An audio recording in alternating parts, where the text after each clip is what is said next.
Jalen Hurts has the chance to stop the greatest team accomplishment in NFL history, bro.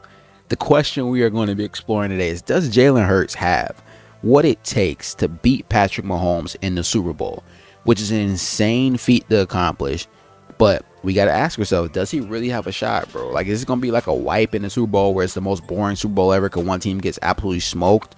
Or are we going to have some competitive, or are the Eagles going to roll them? It's like, does Jalen have it in him to beat Patrick Mahomes on the biggest stage? Let's get right into the first point, right? We got to look at how Jalen Hurts has performed in the past. Let's look at a season where Jalen went to the Super Bowl. It's the perfect example to look at, because it's not like in other situations where you have a quarterback that played in some playoff games, they did pretty good, or maybe they went decently far. But in this situation, Jalen has literally played Mahomes in this exact game before. And in that game, holy crap, Jalen Hurts went toe-to-toe with Mahomes. I mean, he went band for band with him, throw for throw, rush for rush. You feel me? Handoff for handoff. Like, that man went toe-to-toe with the great Patrick Mahomes. I mean, let's just review some of this man's stats in that game. Even if you didn't watch the game, he had those stats that if you didn't even watch the game, you could tell he went crazy. Because sometimes, you know, people play games and they'll have some stats that don't really show the full picture. But holy, mind you, this is in the Super Bowl versus Patrick Mahomes and the Chiefs. First time he met this dude in the Super Bowl. Jalen Hurts threw for 300 yards, bro. 300. That's 2 zeros with a 71% completion percentage, bro. That's crazy, bro. Like, 300 yards, 71% completion, and he had a passer rating of 103.4, bro. It's crazy to think he lost that game, bro. And it came down to a questionable call, which it always does with the Chiefs. Just keep it a buck. That's what it is. But bro played his butt off. Bro. Like, just shout out to Jalen for that performance. What that means is Jalen knows that worst come to worst, if he has to get into a shootout with Mahomes, he has the confidence to do that. He understands, like, look, I already been there before. I already played this dude before. Like, I understand he's known around the league as this phenom, as basically like this ghost, as basically as this unstoppable phenom force, which he is. But last time I checked, when I played him on the biggest stage, we both looked pretty comparable. If I'm Jalen, right, I'm thinking, yeah, I'm good, bro. I'm confident that I can play this team. I'm confident that worst come to worst, if I have to put the team on my back, I can go toe to toe, and I think I can win. That's a great start right there, that you already are not fearing him, because that's what kills a lot of teams. They go into the game already fearing the Chiefs, already fearing Patrick Mahomes. It just throws them off, bro. We're going to cover that later in the video, though. That's going to be a good section.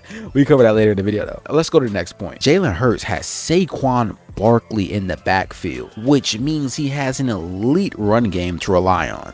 That is huge for a quarterback. A quarterback's best friend isn't his tight end, which is his second best friend. It isn't his receiver. It isn't even his O-line. It is to an extent, but a quarterback's best friend, bro, is a great running game. Any quarterback would kill to have a great running game, because it just takes so much pressure off of you, knowing that, you know what, I don't have to be the guy every single play.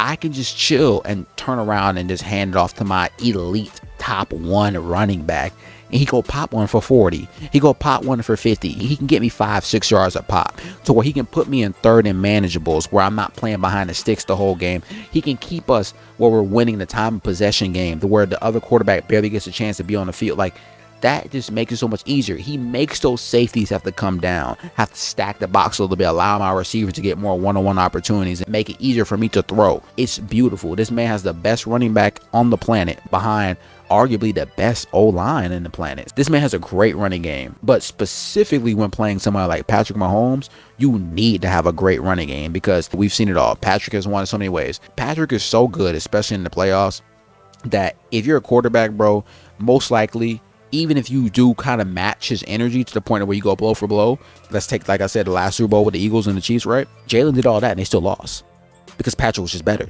Patrick is just one of those players where it's really hard to kind of just outdo him by just out throwing him. It's really hard to do it. So the best way to beat Patrick Mahomes is to not let him touch the field. It's to burn so much clock on a long touchdown drive that you only give him so many possessions to work with. That's your best chance to beat him, and they got the team to do it. And then overall, like, back to the run game, It just allows Jalen to really calm down and just play so free, bro, because he knows the main attention is not on him. He knows the defense is not planning exclusively to stop him. Obviously, you got to stop the quarterback, but they're trying to stop Saquon. They're like, listen, bro, we got to make Jalen beat us with his arm. We got to make somebody else beat us. We're not going to let Saquon run for 200. So with all that focus being on your running back of all people, it just makes it so much easier to open up play actions. It just opens up so much in your playbook when there's so much attention going to another player that's not your quarterback. It's just freeing, and it allowed Jalen to truly play in a calm flow state. And then if we just look at the Chiefs defense, right? The Chiefs have a great defense, but if you look at their run defense, bro, let's not forget that James Cook and Joe Mixon got busy against them this year. I mean, got busy. And with all due respect to those dudes, like we gotta give credit where credit is due. Those dudes are really good running backs. They are. They're not Saquon. That's just the reality. They're not Saquon. They're not even the same stratosphere as Saquon. So if James Cook and Joe Mixon can get busy against that Chiefs run defense, what do you think Saquon is going to do behind the best O-line in football? That is what you have to consider. This might be one of those games where Jalen might not even have to do the most. He might be to have one of those games where he can just like throw for like a cool little 200, cool little 170 and probably win. Now, realistically, is that realistic? Probably not, because it's the Super Bowl and weird things happen. But hey, it's a possibility, bro, if that Chiefs run defense doesn't stop Saquon. And then don't get me started on how a dominant run game opens up the pass game. Like I already said earlier, like it opens up the play action and stuff. But the real thing is, if you got some stud receivers and a good running game, oh my God, the receivers are going to feast, bro. Because you have so many dudes in the box to stop the run. But that leaves all those DBs out there on the island, bro. That's one-on-one coverage with A.J. Brown. That's one-on-one coverage with Smitty, bro. Those dudes are gonna get busy in a one-on-one situation, bro. You seen what AJ's done this year? You seen what Smitty been doing this year? Just turn on one of their highlight tapes. You gonna see some crazy plays. And what do a lot of those plays come out of? They come out of one-on-one situations where Jalen said, screw it, my guy's either open or I'm gonna throw it up and give my dude a chance. Those dudes are going to be able to cook when all that attention goes to stopping Saquon. So that's another thing going in Jalen's favor. So he's already got a crazy run game, and he's got stud receivers that can win one-on-one matchups like nobody's business. Now we have to look into how the game could potentially play out. So like, which one's more likely? Is it more likely that Jalen can have like a calm 170, 200 yards, like I said before, and let Saquon and defense win the game? Or that Jalen's going to have to throw for like 350 and go in a shootout with the great Mahomes? I see both ways, bro. I really had to think hard and hard about this. But when I really thought about it, bro, I think it's going to come down to Jalen having to have a crazy game where he throws for like 300 to 350 yards and outduels Patrick Mahomes. It's going to come down to that, bro, because all the points I just said, bro, about having a great run game, great receivers, O-line, basically controlling the clock and all that stuff, that sounds really good, bro, on paper. But you know what's funny about things on paper? The Chiefs in the playoffs have a history of ripping up what the teams are known for on paper. They absolutely just make the team just say, screw that, we're playing Mahomes, so we got to do something different. A prime example of this is in last year's AFC Championship game when the Ravens played the Chiefs at home. The Ravens were at home, bro. The Ravens had the #1 rushing team in football. Let that sink in for a second. The Ravens had the #1 rushing team in football. And they were so afraid of Patrick just lighting them up through the air that they just abandoned the run, bro. They abandoned it so quickly. You had Lamar out here where he had easy lanes to take off, and he wouldn't take off. He would try to throw it. They would just not hand the ball off, bro, and rely on that #1 rushing attack on the ground, bro. So it's insane to me how they just completely fell apart and just ignored what got them to the AFC Championship game because they saw that man across the field. So we can say all this about what the Eagles could do and how good their run game is, but who's to say that they're going to actually stick to it, bro, when they actually have to play Mahomes?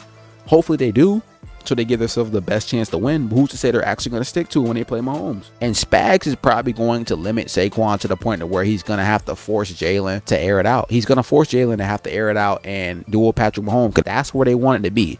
They want it to be to where their quarterback has to outduel Patrick Mahomes. And 99% of the time, that quarterback's not going to be able to do it. I think Jalen has it in him, bro. I think he has it in him to do what only a few quarterbacks have done, and that's beat Mahomes when it matters. So far, the only two phenoms to actually do it was Joe Burrow in the AFC Championship and the GOAT himself, the current sitting GOAT, Tom Brady, in the Super Bowl. So Jalen has a chance to be one of the first, or one of the few. Jalen has a chance to be one of the few quarterbacks to actually beat Patrick Mahomes in the postseason. I think he has it in him, but it's going to take a lot of things going right, and it's going to take the Eagles sticking to their identity.